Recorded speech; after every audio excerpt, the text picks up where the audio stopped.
Hi, I'm Dr. Lanier. Thanks for coming to watch this video. What I say is not earth-shaking, but it's life-changing. Let me ask you a question that I think every one of us has asked ourselves, or should.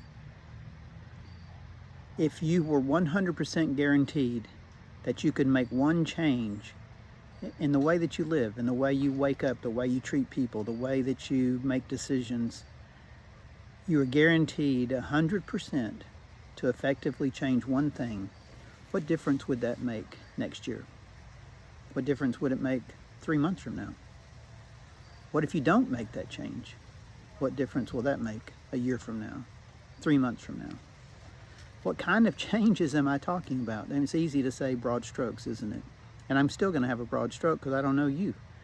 But I know that each of you has nothing that's rare. There's nothing new under the sun, the Bible says. So I know you, even though I don't know you. Let me just name a few things that could change, and you think about what that would be like. Now, I've written it down, so I'm going to look at it instead of at the camera. Forgive me. Suppose you did some strength training. Suppose you lifted some dumbbells or some cans of vegetables or went back to the gym again. Strength training, building muscles. Suppose you did some aerobic exercise. Suppose you decided to walk 15 minutes a day or 30 minutes a day, 5 times a week. Suppose you decided to walk up and down the stairs at your house 2 or 3 or 4 or 5 or 6 times every morning and every night. Something to get your heart rate up, something to make you breathe heavily. And breathing heavily is a very good idea. Meditation. Maybe you don't know what that is, or maybe you have a misconception of what it is. But meditation pays huge benefits, especially in the area of neurotransmitters, dopamine, etc. Helps with anxiety, helps you with your digestion. You tired of taking digestive medicines? Decide to meditate a few minutes a day. Suppose you eat fresh food instead of packaged food, fresh food instead of fast food. What a difference that would make. Suppose you just decided to eat clean at home. Maybe you're already eating at home, but you'd like to clean it up. What difference would that make? Suppose you just use good oils, no sugar, good flour, or no flour. Suppose you got good sleep. Suppose you took a nap. Suppose you rested. What difference would that make 4 months from now or a year from now? Suppose you got involved in your community. It's a proven fact, if you've listened to my videos, a proven fact that community involvement builds a long life and a healthy life. Suppose you got involved. Suppose you went to the community center. Suppose you helped coach. Suppose you went to a church meeting. You choose. But community involvement, people around you who possibly and hopefully would have the similar goals to you, that would encourage you to keep going. How much water do you drink? There's a certain amount of water that's supposed to be the right amount, and that is an ounce of water for every pound of your body weight divided by 2. An ounce of water times your body weight divided by 2. Spiritual and mind-body changes. Connecting to your spirit, connecting to God, going back to church. Suppose you change that. What difference would that make? Work-life balance. Are you working all the time? Are you not working at all? Do you need to get up and go to work? Or do you need to get up and plan a time of being with your family, or being by yourself, or taking care of yourself, or taking care of a loved one who might not be able to get out? Altruistic service. Proven fact to make people smarter. Did you know that? They did a study in education that proved that if kids were involved in altruistic activity, it improved their scores at school, improved their mental ability. Suppose you picked up something new to learn. Read a book. Improve your health by reading a good health book. But reading books. Improve your knowledge. Suppose you fasted from some things. You know what they are. Suppose you fasted from fast food. Suppose you fasted from sugar. Suppose you fasted from alcohol. Suppose you fasted from fried food. It's limitless. So fasting, what if you chose to change that in your life? You know, detoxification is very important, and you might not know much about it. It's not hard to find if you Google searched it, but there's better and worse ways to detox. But your body takes in poisons every day. We breathe them.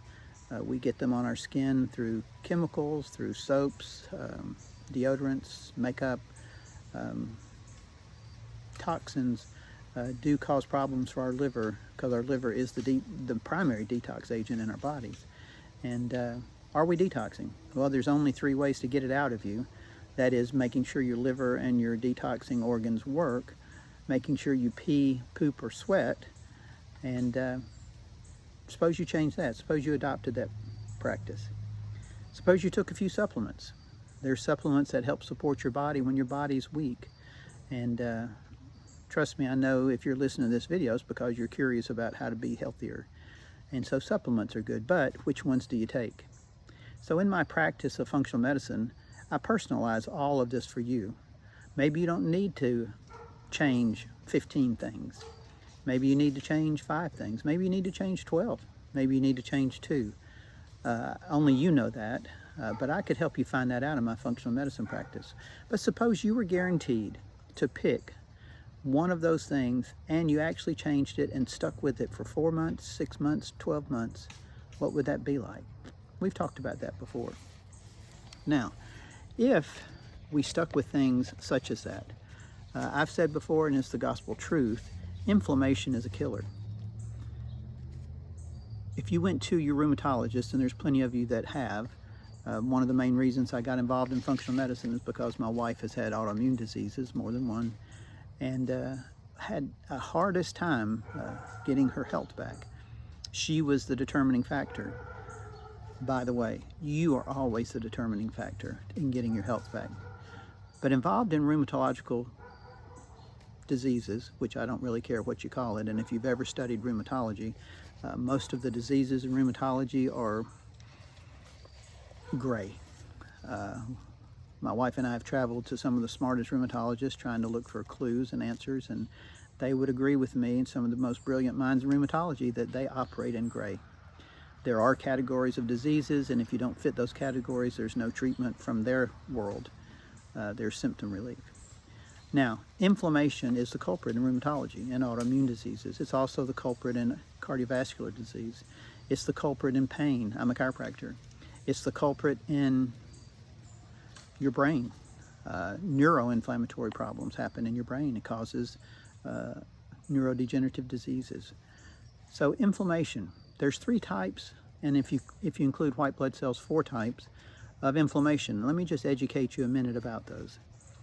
On your blood work, when you ask your doctor to check your inflammatory markers, which every one of you should do every time you go to your primary care doctor, even if it's just for an annual visit, there are inflammatory markers that can be found in your blood. C-reactive protein is one of those inflammatory markers. It's actually produced in your body by the liver. Viruses do not elevate it, so it has to be an infection, or it has to be an inflammatory process in your body. It could be a collagen vascular disease, but it affects your blood vessels, it affects your joints, it affects respiratory system, but C-reactive protein comes on suddenly, acutely, and can go away just as fast, and it's your body's mechanism. Don't forget, these are all mechanisms for your body to help cure you of whatever it is that's going on. Did you know that oral contraceptions can increase your C-reactive protein?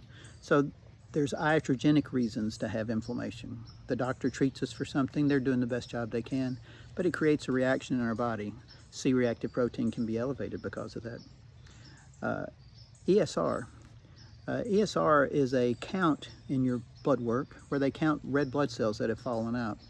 And ESR causes tissue destruction. It isn't specific to any disease.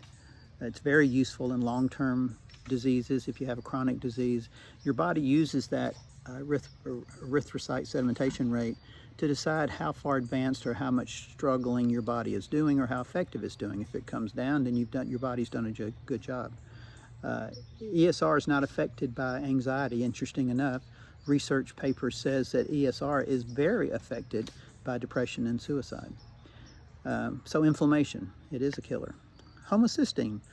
The cardiovascular doctor or the heart center is where they look for homocysteine because it is something that can destroy blood vessels and can cause heart disease. It's a metabolic issue, comes from proteins, and damages blood vessels. It's thought that it's probably one of the culprits in plaquing and dementia, things like that. It decreases blood flow to your brain. Vitamin B's break down homocysteine.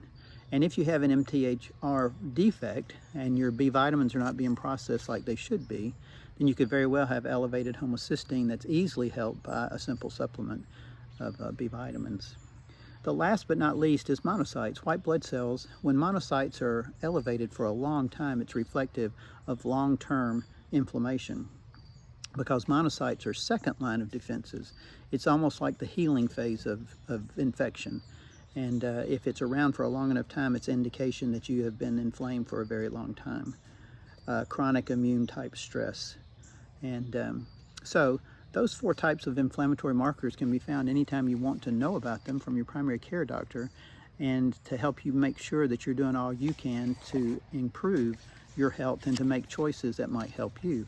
So if we're trying to make a choice and you're guaranteed 100% effectiveness, holding down inflammation is 100% effective at helping you live a longer life. And you can make choices in lifestyle that make the biggest difference. You would be surprised and shocked. Just to change your lifestyle would bring you back to life in many, many ways. I appreciate you coming by. I appreciate you paying attention to my videos. I've got quite a few listeners, and I hope it's able to help you. That's why I do this every day. Thanks for coming. Stay tuned for the next video.